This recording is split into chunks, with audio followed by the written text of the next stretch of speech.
This is Chris Perkins-Cook, who helped me make the film. It's just the two of us. He's a Columbia Film School grad who we've been working together for about 2 years now. So very talented young cinematographer and editor.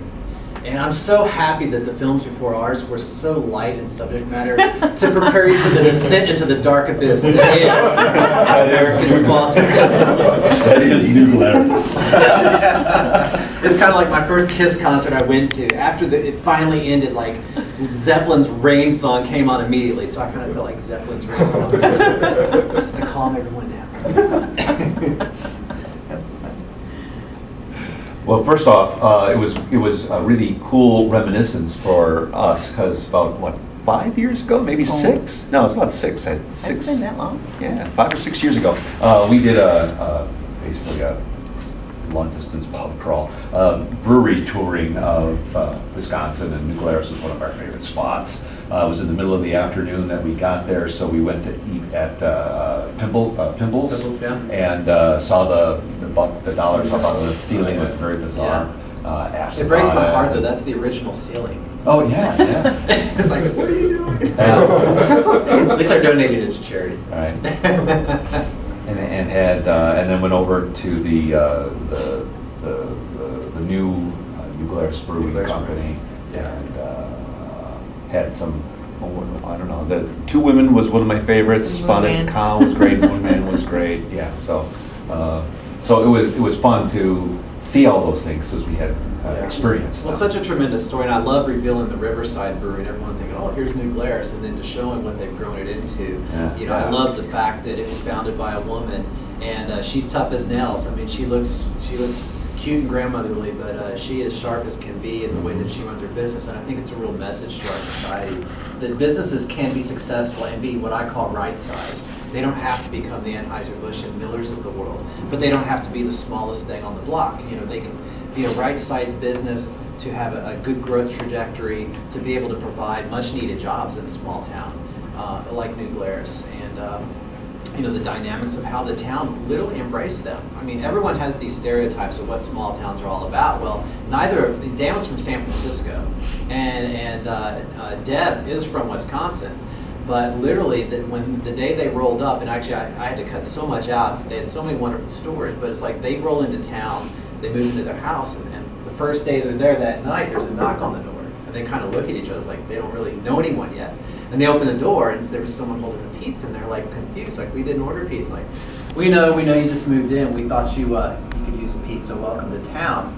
And it really, the way everyone pitched in and really rallied around what they were doing is such a beautiful story. And the notion of the truth of small towns is people that are willing to come in and invest themselves in the community. People will catch on to that, and then suddenly, the cooperation, the way they work together, continues on.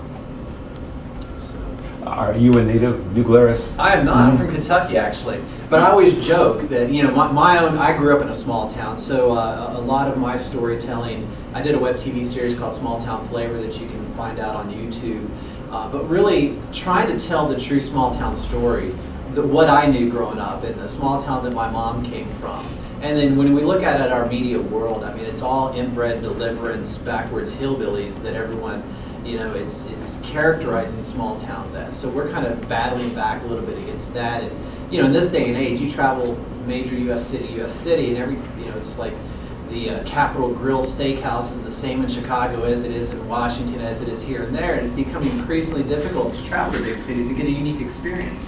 But you have these wonderful, treasured little small towns all over the place. There's so much to do, so much to experience, and really to take a Ken Burns style approach to sharing the history of these towns. Because we all know the big historical stories, but kind of one of my mantras is, our history is an accumulation of thousands of lesser known stories from lesser known places, from lesser known lives that we don't know about. And it's time that we start talking about not the puzzle as a whole of history, but the individual sort of jigsaw pieces and how it kind of fits together, which inspires my passion for the history of this, and we did a lot of that with Small Town Flavor as well.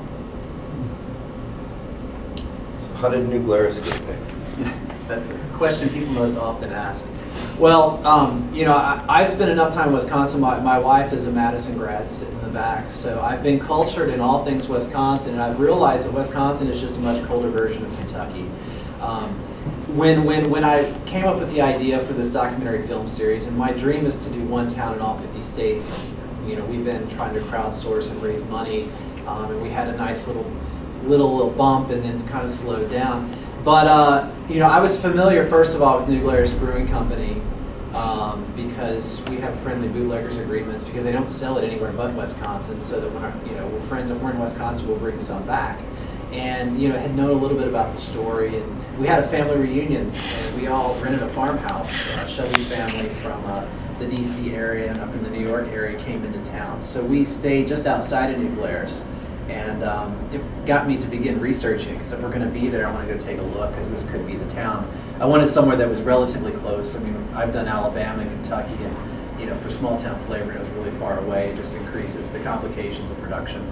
So, but when I started to dive into the Swiss heritage and the story behind it, and a lot of people may look at this film and say, well, this is an American small town, but it's Swiss this, it's Swiss that, it's everything. But isn't that's the story of America? And it could be Swiss, it could be Italian, up in the Northeast, it could be Irish, it could be all of these things. And I think that in essence, aside from the Native Americans that were already here before we got here, and we came and did terrible things to them, unfortunately. But the notion that, this begins to show, we all hear the big stories of immigration. Well, where did this place that we know about, where did these people come from? And what was the story? Why did they come here? How did they settle? How did this town sort of come about? And I think it's a fascinating look that as a country, we are this patchwork of rich cultural heritage that we should all examine, we should all appreciate, and we should all, embrace the richness that every town brings to the overall patchwork that is our country. I have a question about the pictures you use, like you said, in the Ken's burn effect there. Yes. Is it hard to get permission to use that, or were they grateful, or was Yes, we have two sources. Every town, and I've learned this very quickly, every town has that person, and that person has all the good photos. It's the local historians, and sometimes it's a formal historical society, but all of these photos that you saw are owned by a man named Kim Schutte, who was just wonderfully helpful and supportive. When you begin to explain to people what you're doing and you can kind of show them some of your past work, typically they're thrilled to have this happen because we're really putting their history and we're bringing it to life. I mean, my goal was to create a time machine so that when you walked into one of the taverns, you heard the echo, you heard people walking, you heard glasses clinking. I mean, I've spent so much time on the sound design of that because I think it's a fascinating immersion, really, that really takes you back to that. But to fill in the gaps, WikiCommons has become such a great source for so many different things that a lot of stuff was pulled from WikiCommons to continue to paint that picture from a historical perspective. We probably spent more time on constructing that history, twice as much time on constructing history and constructing everything else. But chime in, Chris, if you want. This was a 2.5-day shoot, and it was myself and Chris. And sometimes we were together, sometimes we were dividing and conquering. And then it was a multi-month process to put everything together. And I apologize. It is a 90-minute film, and I went up and said before, I said, I know it's on there for an hour, but we should say something. This is 90 minutes, so people aren't like, oh, when is this thing ever going to end? But what I liked about it was it's not a traditional, documentary where you follow one person and one person only. It's kind of like the town's the main character. So in between segments, you kind of get a taste of some dolly shots of the town again. So you're kind of like moving forward through all these different segments, so. And part of our approach to it was we didn't tell our subjects a whole lot about what we were doing other than we have a time, we agree we're going to meet up. And that was really by design because, my goal is to really paint this honest portrait of life as it is, sort of the day in the life. And what you see is honestly what you get. I mean, if you walked into Ruff's Meat Market and you ran into Bill, he'd be doing the same things. And a lot of times wouldn't even have contact. I had one person in town that sort of connected me to everyone. And then we set up our time. We gave them a general idea of what we were doing.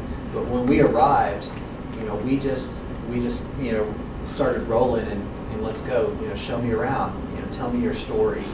We'd stop along the way and capture interview stuff. And the new Glarus segment was so wonderful, and the carriers were so wonderful. I had about a 2-hour slot to spend with them, and 5 hours later, I was still just walking around the brewery with Deb. At that point, shooting from the hip. I've got a DV Tech sort of stabilizer system that you can really shoot from the hip, and it's really kind on your back as opposed to our big, heavy Steadicam system, which is a killer. But at a certain point, I'm just kind of sitting here with my camera on the hip, just monitoring. But that really, made our subjects comfortable and opened up, and really getting a good, honest perspective of what's going on. So.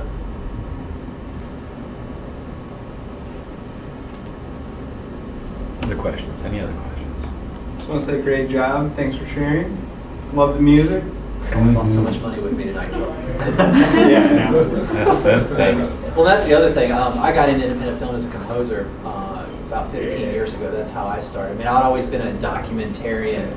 I was the tape recorder vigilante growing up. I was always recording things. So, the documentarian piece of it, that's definitely my passion, is documentary film work. And we've got 2 going right now. One I've been working on for 6 years. But, to me, music, and I applaud all of our filmmakers that are working with artists and composers. It's like a custom tailored suit. And it's fun to play the role of editor being a composer as well, because I think that in terms of the rhythm and pacing, a lot of that really lends itself to it. But, when you're using canned music, royalty-free music, I know a lot of filmmakers don't have access to composers. I mean, they're out there, find them. But the notion of that's how I got into it. And it's like a custom tailored suit. It really brings the film to life and gives it an air of its own to breathe when you're custom composing it. And sort of the underscore piece that continually recurred through piano and strings throughout. After we shot, I came back home into the studio and just translated all of the experiences and all of the people that I connected with, and with the history marinating in my mind. That score was completely composed with the thought of the time between the group left Glarus, Switzerland to present day. And if you've been into Wisconsin with the rolling hills and just the rural sort of organic feel to it, I just wanted to keep it simple, but just sort of a little haunting, a little Aaron Coplandish, I guess, if you will. But it's so important, and hats off to our other filmmakers. I wish our Swedes were here. I would love to have Q&A with them.